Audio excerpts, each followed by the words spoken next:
here. My name is Adriana, and I'm with SuccessWorks, and this is Taste of Success Technology.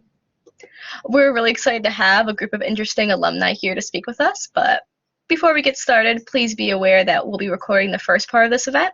Now, I'd just like the alumni to introduce themselves and spend a couple minutes telling us about their career paths. Let's start with Peter. Hi, I'm Peter Chane. I graduated seems like 100 years ago, in 1994 from Wisconsin. I had a graduate with a BA in philosophy. I'm originally from Los Angeles. I currently live in the Bay Area, California, and I work at Google. Great. Sai, if you could take us off from that. Yeah, definitely.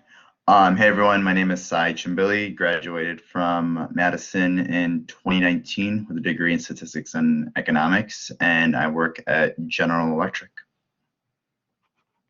Thank you, Sai. And Jana? Hey everyone, I'm Jana. I graduated UW in 2013. My degree was in history and communication arts with a focus on radio, television, and film. I am currently a product manager at Harry's, the men's razor company, and based out of New York City. Thank you. And last but not least, Katie. Hi, everyone. I, too, feel like I graduated 5 billion years ago, but I graduated from UW in 2001 with an undergrad degree in comm arts. Focus, though, was on theory. And I currently work on, I work at LinkedIn, and I lead a team of relationship managers. I'm in sales, and I live in the Chicago area, and I've been here ever since I graduated. Great. Thanks for telling us a little bit about yourselves. Also, students, feel free to type any questions you have into the chat or raise your hand and I can call on you for you to ask your own questions. And if you'd like to have your camera on while you're asking them, feel free. If don't, no worries. And I'd just like to start off by asking in the same order, how did you find your first position after you graduated? I guess I'll start. So, my first job out of college was at Microsoft, which was really a cool job, but I didn't have a CS degree. And the way I got the job was actually to go to the Microsoft recruiting event at the CS building and sort of get myself on the agenda. Anyway, that's how I did it. I sort of pushed myself into the CS recruiting environment, although I wasn't a CS major. Yeah, somewhat of a similar path as well for me. I was not a CS major. Statistics and economics, so a lot more focused on data science. My role in General Electric is actually part of a leadership program at GE, and it's focused on different domains. So GE has multiple leadership programs depending on the domain. So there's one in engineering, tech, which is the one I'm in, finance, HR, etc. And they've had these for a while. So it's kind of been a staple to always recruit from Madison, and just ended up getting an invite to interview, and the rest was history. My path to Harry's was pretty different. So after I graduated college, I actually had done, going into my senior year at UW, an internship at Groupon in Chicago, which is where I'm originally from. I had done an internship there. I loved just being tech adjacent, but I had no tech background as a history and comm arts major. Groupon actually ended up hiring me full-time out of their New York office for a company we had just acquired. I was hired as an account manager, but I knew I wanted to get into a more product manager, technology, operations space. So I actually just started redoing every process I saw, and one of my kind of not higher ups, not my boss at the time, kind of just plucked me out of account management, put me into operations, and I really, really think that set me off on the path that I'm at today.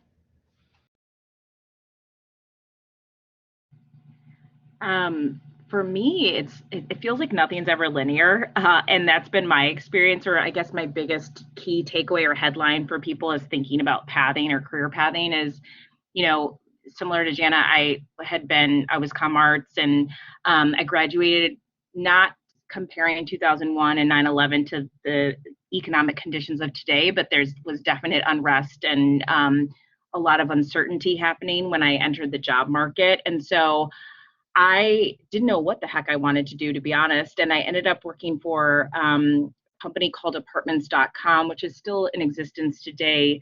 But at the time, it was an operational role. I sort of just fell into it. My brother, LinkedIn wasn't alive and well at that time, or maybe I don't know, maybe it had started at that point, but no one was leveraging it. And I really used my network to figure out where was I going to go. I'd had internships in Madison and in DC, but really didn't know what I wanted. And I fell into an operations role at apartments and moved my way up just based on knowing that what my drivers were, knowing that I really valued relationships and working with people from a customer standpoint, and then ended up making my way. But the journey from apartments to now LinkedIn took many turns, and I at one point even considered going to nursing school, and then life happened, and but neither here nor there. My point in telling you is just that I think that there's many paths in different ways, and I think the more people you can talk to along the way and exposure you can get,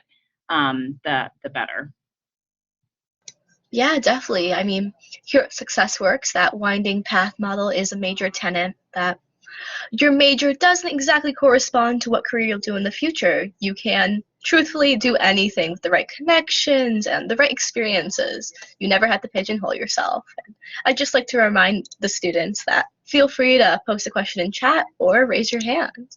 And following up with that, can you talk about some of the skills that have been valuable for you in your career and how you gain those skills, especially since a lot of you, well, I guess any of you really didn't do this exact path. You guys came from all kinds of places.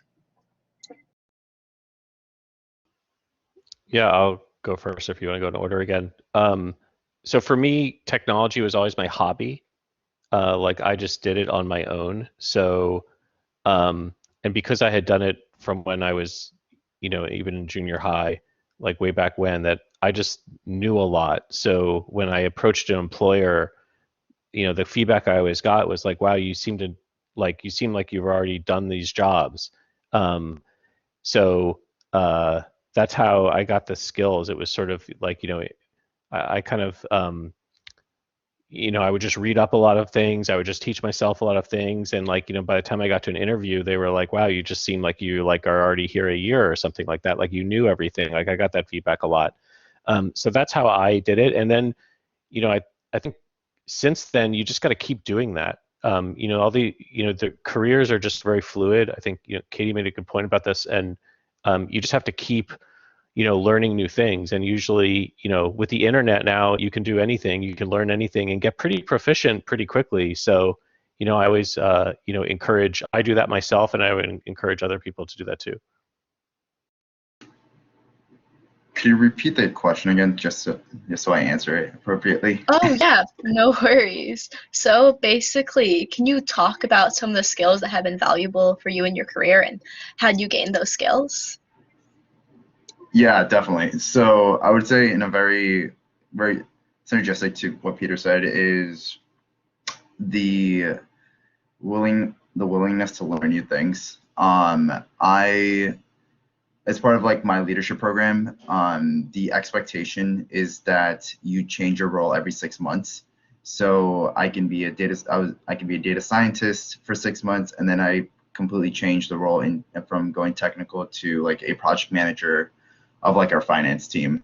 So you kind of what ends up happening is that you get thrown into the fire and you're thrown into the water and you're expected to swim a lot, and it's a lot of pressure, but at the same time it kind of like builds you into a person who really understands the tech domain or the tech landscape from different domains.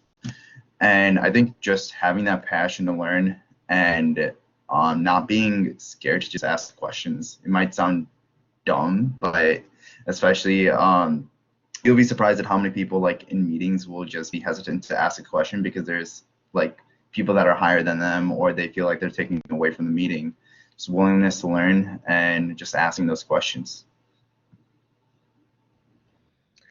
I think for me, you kind of have to create your own like personal tenets. And like for me, I think as a product manager, excellent communication and cross-functional collaboration is like table stakes. Like you have to be able to do that to be an excellent product manager and move your product along. And for me, like one of my tenets that I just like to kind of keep in mind when I'm interviewing somewhere, interviewing another person, just doing my daily work is being customer centric and just thinking at any point who the customer is.